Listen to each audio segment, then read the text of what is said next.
ex subsecretario de Hacienda. Gracias, Alejandro, por habernos esperado. Estamos con la Pamela acá con un montón de preguntas para hacerte. Por de pronto Hola, lo ocurrido. Hola.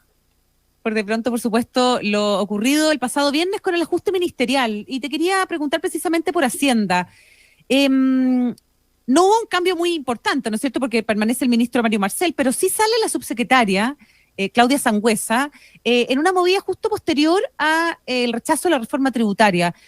¿Hay algún cruce, crees tú, entre ambas noticias, la salida de la subsecretaria y el rechazo o la falta de negociación política en el Congreso para sacar adelante esta importante reforma?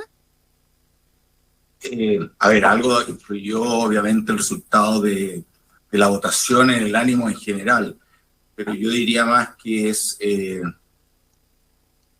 un movimiento más táctico para sacar, yo creo, más al subsecretario Ahumada y dejar a alguien muy del corazón todavía del gobierno en lo económico en ese cargo. Claramente me da la impresión de que el peso político que tenía el subsecretario Ahumada era más alto, por lo tanto sacarlo había que compensarlo, y creo que la idea de compensarlo con Claudia Sangüesa pudo haber sido algo así. Y también algo influye lo que tú mencionas.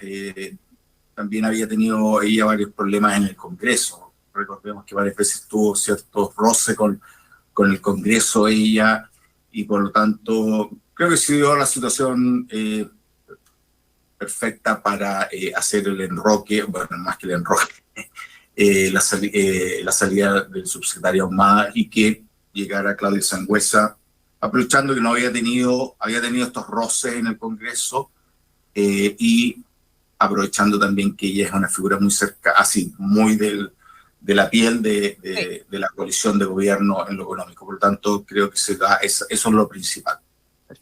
Alejandro, precisamente viendo un poco el rechazo de la reforma tributaria, ¿cómo crees ahora que, dos preguntas quizás, que se va a financiar todo el programa de gobierno, y además cómo puede cambiar también el programa? Porque claramente que sin tenerlo el financiamiento va a ser difícil cumplir con todo lo propuesto, ¿no? A ver, yo me gustaría en este punto partir diciendo que ya el gobierno, el mismo ministro Marcel había dicho que se iba a hacer una repriorización del programa. Yo creo que ya llevamos un año y la verdad que el programa está bastante atrasado. Si uno ve hoy día, no hay ni una reforma muy importante que se haya pasado, ni muy cercana a que pase. Pensiones, todavía está recién partiendo la discusión, que es la otra grande. Vimos que en la previsional se va a tener que partir no de cero, pero se va a tener que volver a partir. Por lo tanto, dos cosas en este punto. Primero, todo el programa está muy atrasado. Segundo, ya se ha dicho claramente que no se va a hacer todo. Yo no creo que hoy día se esté hablando de condonar el CAE, por ejemplo. Yo no creo que hoy día se esté hablando de hacer un banco de inversiones de segundo piso y no utilizar la Corfo en vez. Hoy día creo que se está hablando de que muchas de las reformas que se tenían pensadas no se van a hacer. Entonces, eso hace que caigan los requerimientos para financiar el programa, primera cosa. Segunda cosa, creo que el cambio que hubo con el rechazo de la reforma no es tanto para los flujos de corto plazo. Recordemos que ya la reforma tributaria estaba atrasada, ya no iba a recaudar el primer año como se pensaba, y por ende el último año de este gobierno no iba a estar con la recaudación que se pensaba, porque se pensaba que el último año de gobierno iba a estar mucho más avanzada la reforma. Por lo tanto, igual lo que se iba a terminar recaudando con esta reforma durante este gobierno iba a ser muy inferior a lo que se había dicho inicialmente. Entonces hay dos cosas que son importantes que mencionar. Uno, el programa está muy atrasado y muchas cosas no se van a hacer, lo cual baja los requerimientos de financiamiento. Y por otro lado, el cambio del rechazo a la reforma implica una caída de recursos para este gobierno más baja. Ahora, esos ingresos más de corto plazo, que no se van a tener porque se rechazó la reforma tributaria, tú la estás teniendo hoy día por el lado de los ingresos adicionales del litio, ¿cierto? Claro. Estamos hablando hoy día que la recaudación del litio puede ser en 2 años 2 puntos del PIB. 2 puntos del PIB es una cantidad de plata en un año brutal. Para que la gente tenga una idea, son 9 hospitales de alta complejidad en un año que se pueden financiar con eso. O Es una cantidad enorme.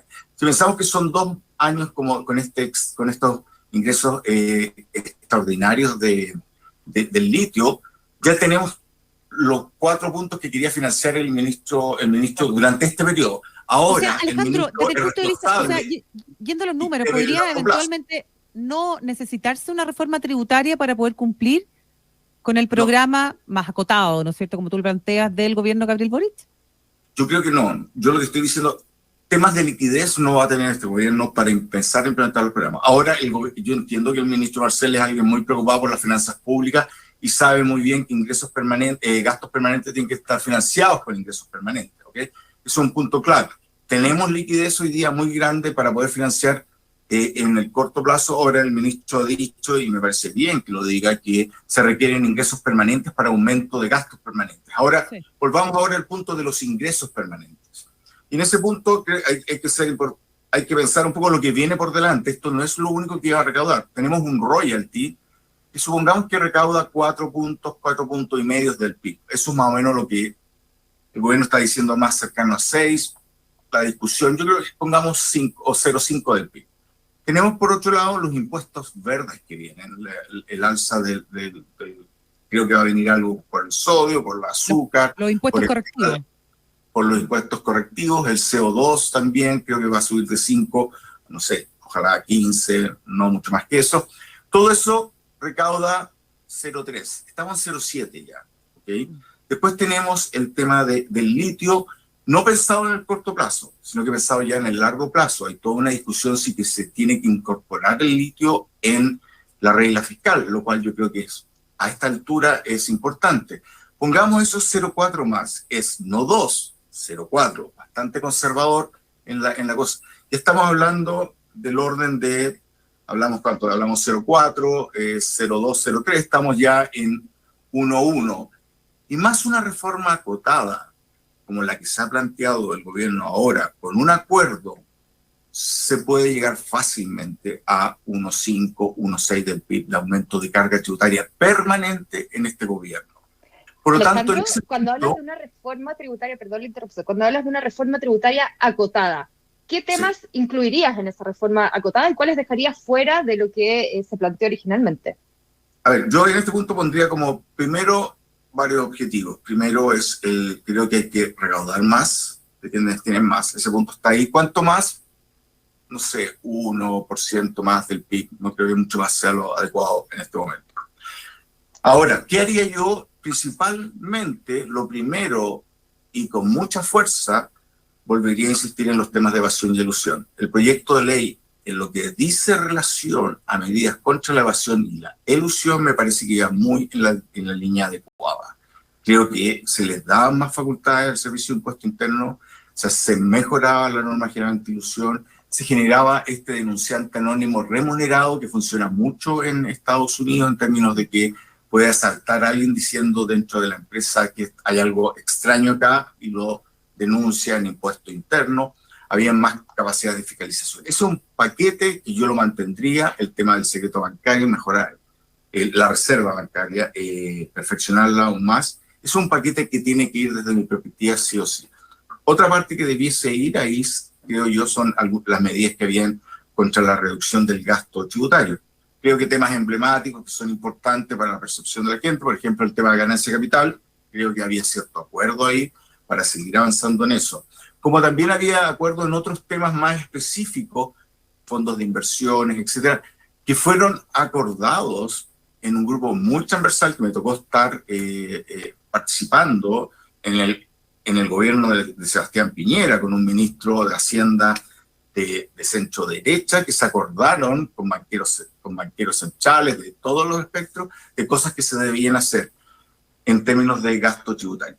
Y los otros son algunos temas más de detalles que yo creo que estamos con alguna falla, de mi percepción, pero hay que verlo más, diciendo de una buena revisión de lo que es los gastos necesarios para producir la renta. Un término muy complejo, que es simplemente decir, ¿qué puedo yo descontar cuando vendo, no sé, una bicicleta? Ok, ya el gasto necesario son los trabajadores, son esto, pero yo me da la impresión de que por ahí tenemos un problema de base que tenemos hoy día para el impuesto de primera categoría es ¿cómo se llama? Es muy baja.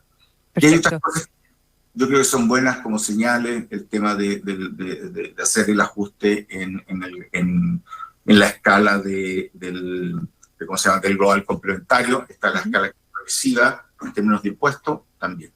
Yo creo que todo ese paquete, una cosa que recaude un punto, creo que se puede llegar a rápidamente un acuerdo y creo que le haría muy bien al país, principalmente, quiero insistir, el tema de los temas de evasión y elusión creo que son fundamentales para que la gente valide más el sistema. Yo creo que hay una percepción muy fuerte de que no se está pagando todos los impuestos. Alejandro, estamos con Alejandro Mico, él es un destacado economista académico, de hecho está ahora en la universidad hablando con nosotros junto a la Pamela, fue subsecretario de Hacienda. No puedo dejar de preguntarte por la situación del sistema financiero, lo que ha pasado en Estados Unidos con el Silicon Valley Bank y el Signature Bank, que caen a esta hora, a pesar de que viene un rescate coordinado, ¿no es cierto?, de los reguladores norteamericanos, para evitar un colapso mayor.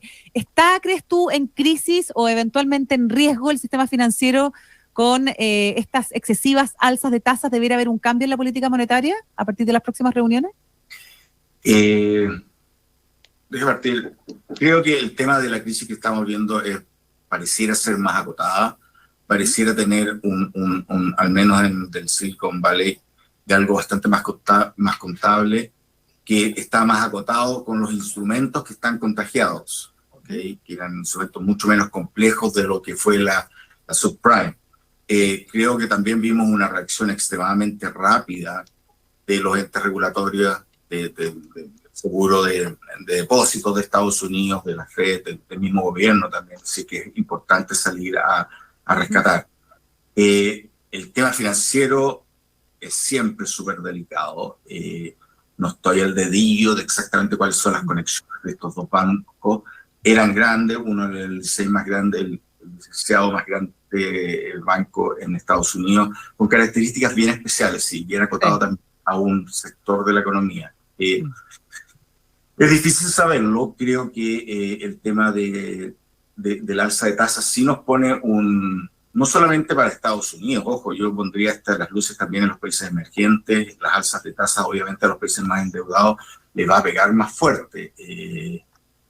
Ahora, si es que no hay que hacerlo, creo que es muy importante controlar la inflación. Obviamente las situaciones han sido mejores de las que se esperaban en varias partes, lo que está pasando en Chile, el mismo fondo lo ha dicho. Hay un paquete ahí. Yo creo que el tema de la inflación sí hay que controlarlo, sigue siendo un problema importante. Y la cautela es ver si es que hay otros instrumentos para ver el sistema financiero. Clarísimo. Y desde mi perspectiva, lo que se hizo, esta reacción rápida, es muy importante. Perfecto. Muy interesante, como siempre, escucharte, Alejandro Mico. Muchas gracias por haber estado hoy día con nosotros. Que tengan una excelente semana. Muchas gracias por la invitación a los dos. Chao. Nos vemos. Chao.